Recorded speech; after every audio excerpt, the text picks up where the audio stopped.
Okay, let's start off from where we left off in my previous video on Mori Jin's power level.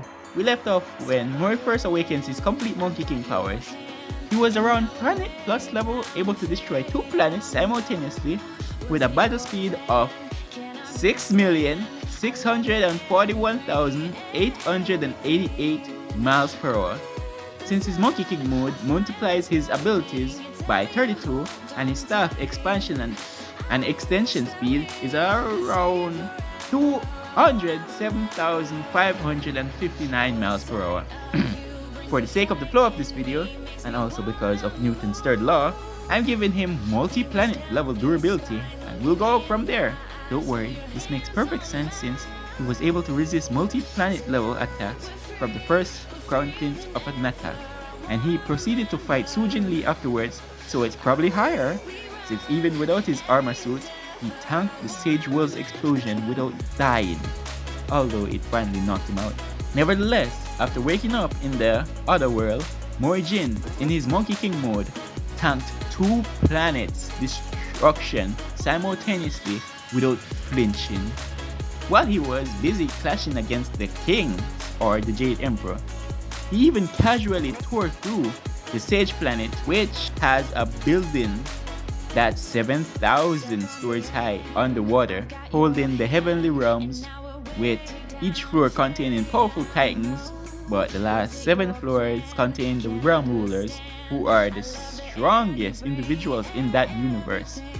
This is arguably a 5-dimensional feat, since the gate to the next floor is built inside the floor owners' bodies. 5D is length, width, depth, plus parallel timeline worlds, alternate timelines.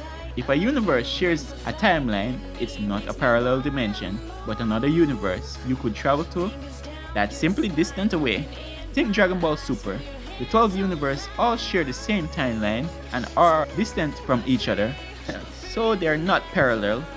In order to be parallel, they need to physically exist at the same place, only on different frequencies, which if you can tap into, then you'd be able to relocate to them.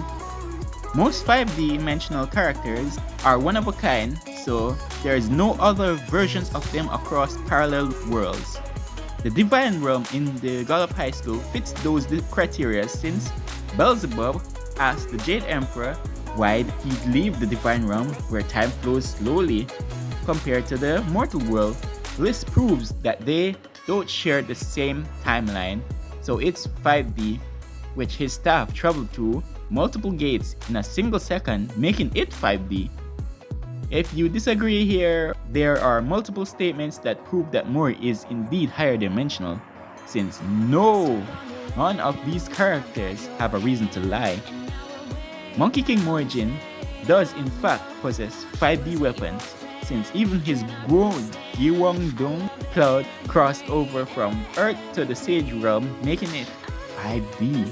Since the Sage Realm, time flows differently, although since he himself couldn't teleport back to Earth, he is not 5D, at least not for now. He's not. Wink wink, nudge nudge nudge. Monkey King Mori Jin is 4D.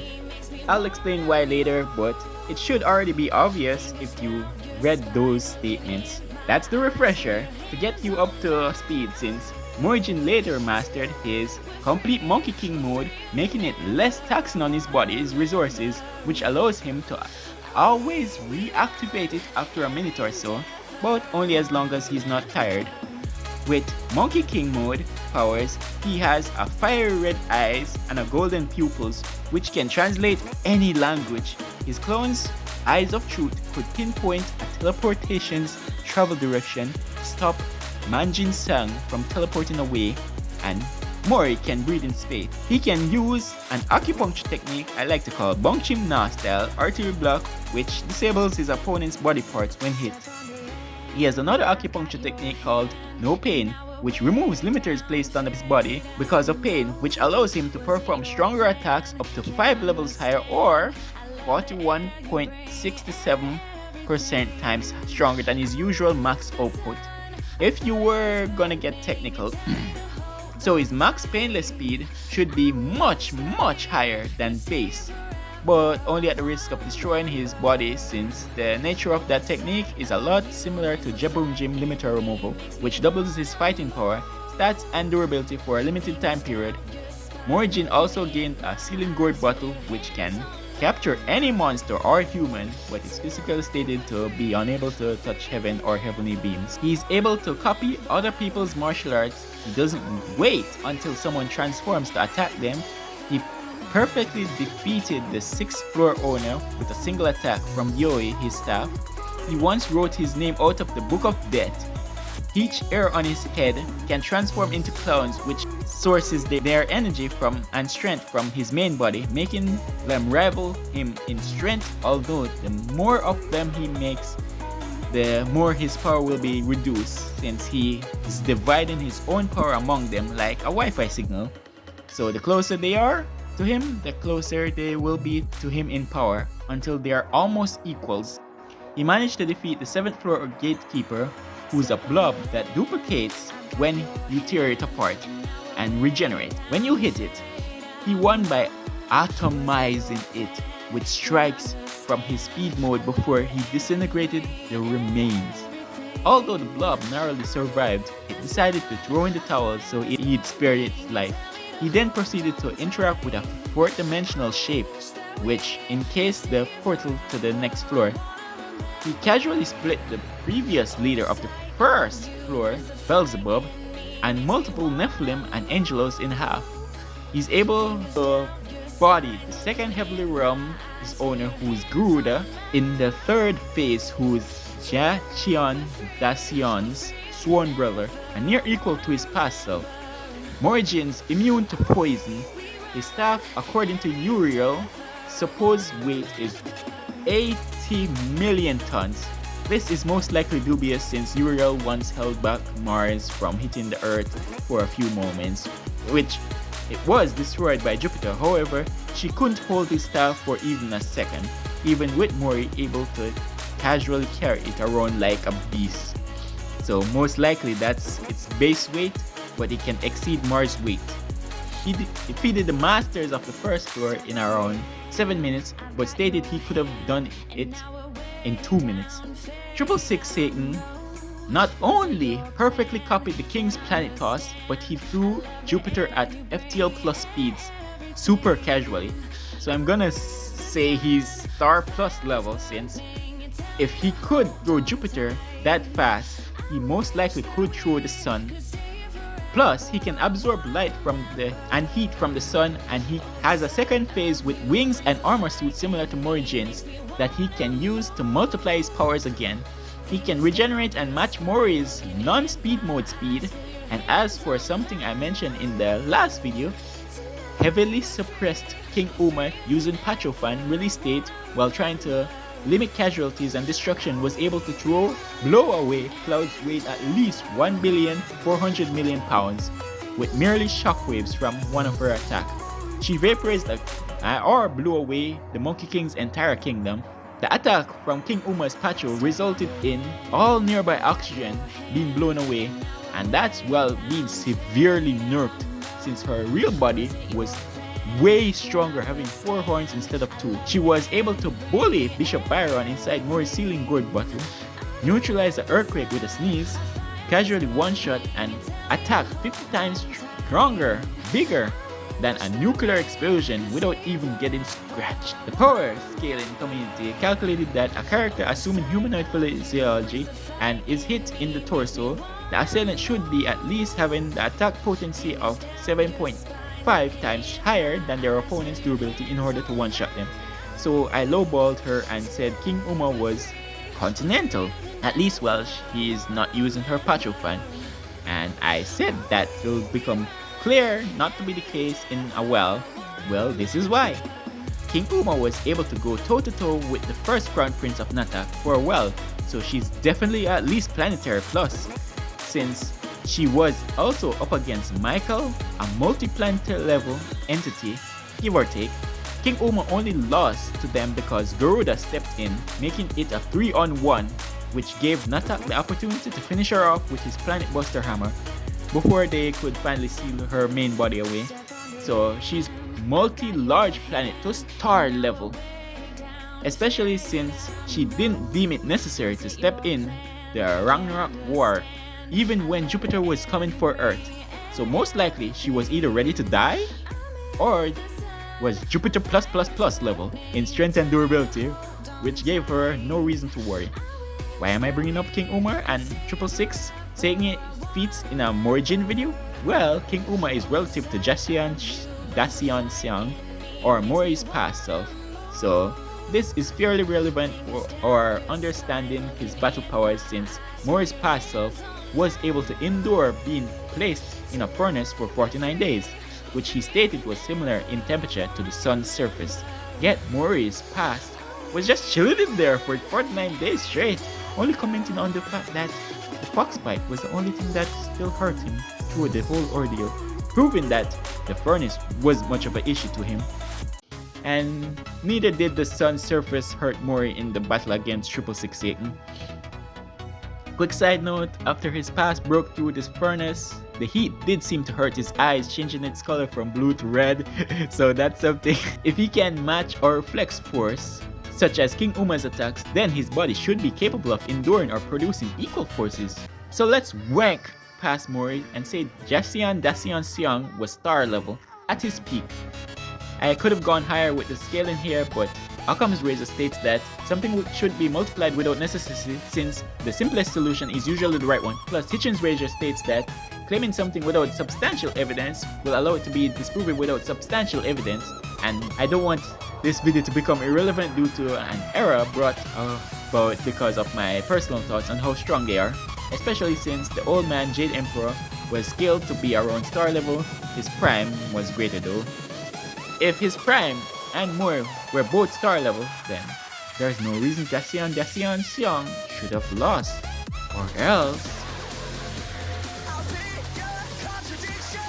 Yeah, there'd be a contradiction, but if someone thinks they have better scaling, I'm open to hear your math and results. As for Mori's speed, well, I got lazy and just used the community scaling after this point.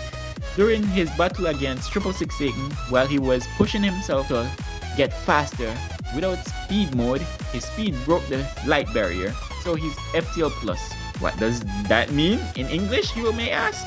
Well, he's faster than the speed of light, 13 million times faster than the speed of light, as a low ball, and 35 sextillion, 344 quintillion, 512 quadrillion times faster than the speed of light as the high ball, to be exact. And this isn't just fan wanking, since Jupiter's planet toss done by Satan was about 873 times faster than the speed of light, with 180 kilotons worth of TNT force, i.e. large star level. So basically, I was lowballing Satan's power earlier. Because if you remember, it's a casual feat, plus in GOH canon, Jupiter is either a solid planet or a gas giant that doesn't obey real life physics, so it's probably multiple times higher, so smash that like button, because GOH fans are definitely eating good tonight. Back to Mori though, he's multi-solar system level with his base armor suit, that he can evolve to either its speed mode or its power mode, which amps him up multiple times over his limit, to the point that he has to catch his breath. 666 Satan is around solar system level before any transformations, but then he later uses Jaboom Jim times 52 in his second phase, and he's able to break Yoi, speed blitz Mori's lightning bolt, and split Guangdong Cloud in half, so he's no joke. After being amped by the sun, he tried infinite cloning, which according to Mori was turning the universe white. He made clones who would then in return make clones of themselves, and so on, but he only managed to reach 200 quadrillion, 9,600 trillion, 7,450 billion estimated clones before Mori Jin was prompted to use his full power, full force, proving that he wasn't slacking off while he was at the skyscraper. Jaboom Jim times 250,000.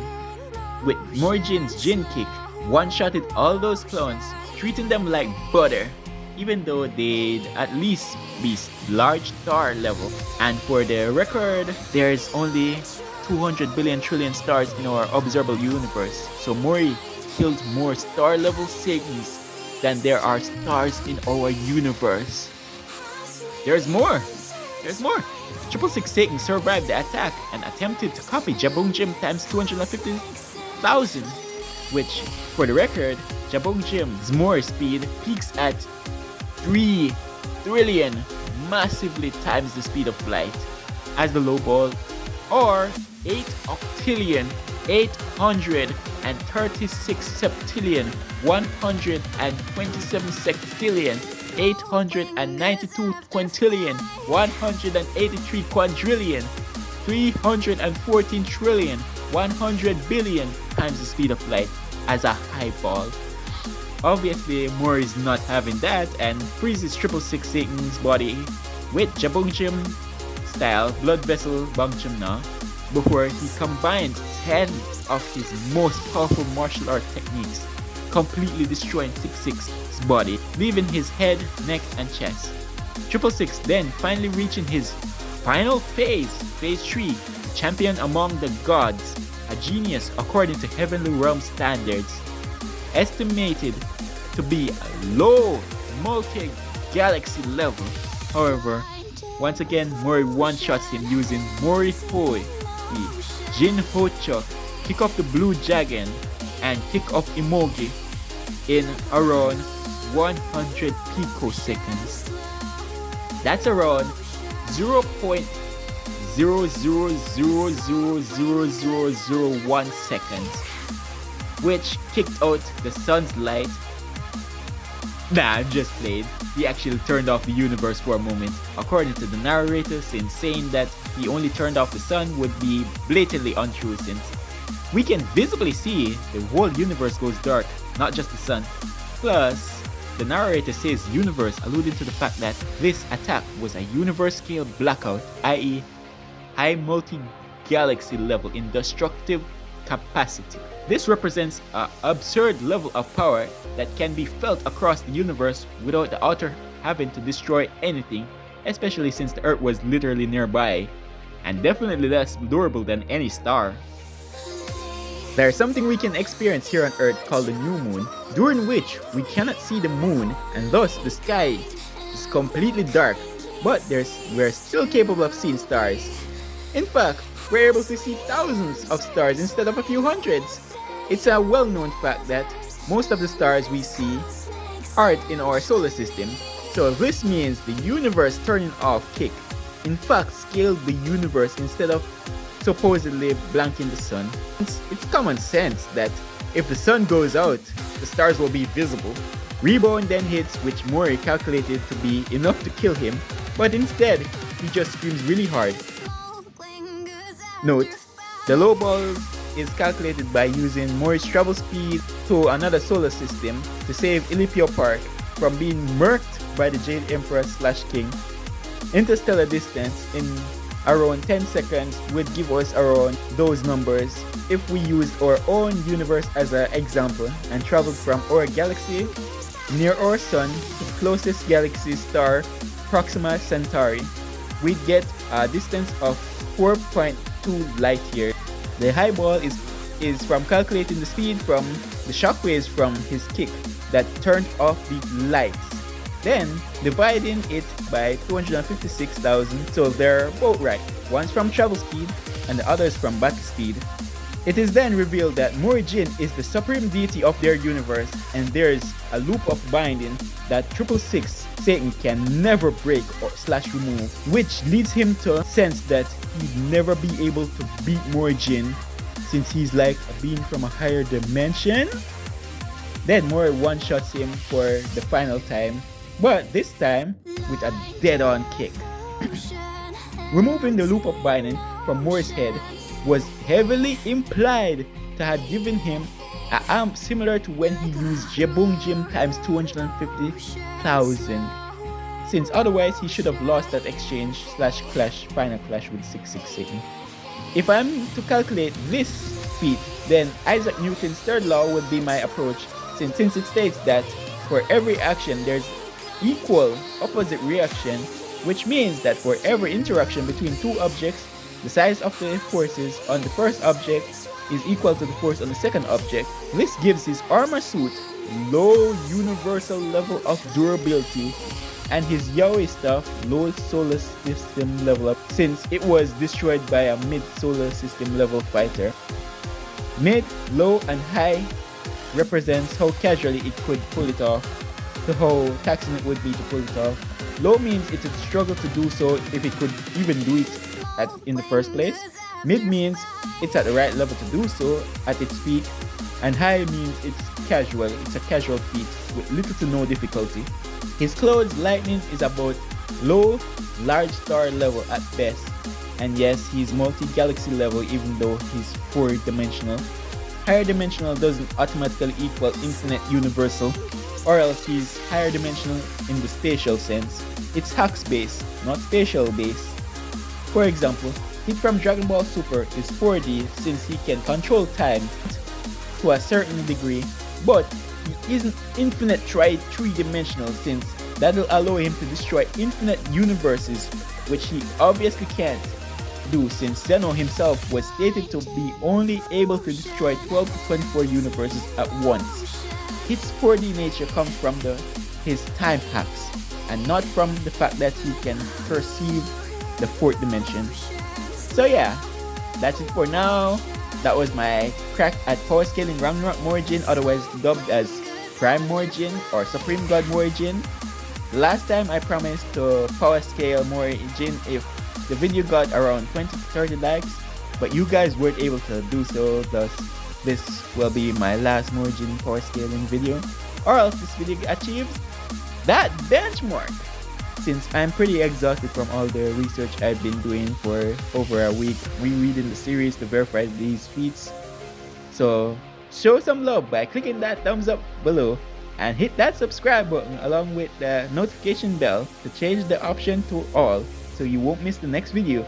And for more content like this, comment what you'd like me to wear a video next and I'll take your suggestions, but don't go spamming me with numerous and impossible to fulfill requests, because this is a anime and a meme primarily focused channel. So if you want me to do a video on that, something like that, then maybe I'll do it.